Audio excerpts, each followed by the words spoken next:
स्थानीय मण्डलीको senior pastor अथवा सिनियर एल्डर नै प्रेरित भयो भने सबैभन्दा राम्रो,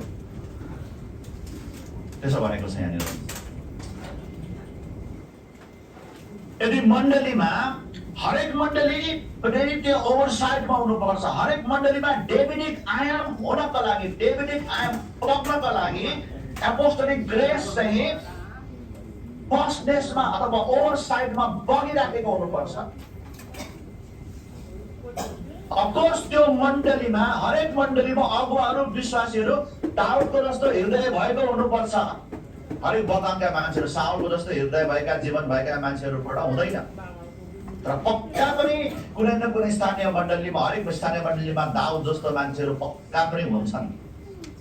आज अलिकति म बढी दाउदतिरै मैले फोकस गरेँ, साउलतिर मैले फोकस गरिनँ हैन। तर त्यो दाउद जस्तो मानिस हृदय भएका मान्छेलाई पनि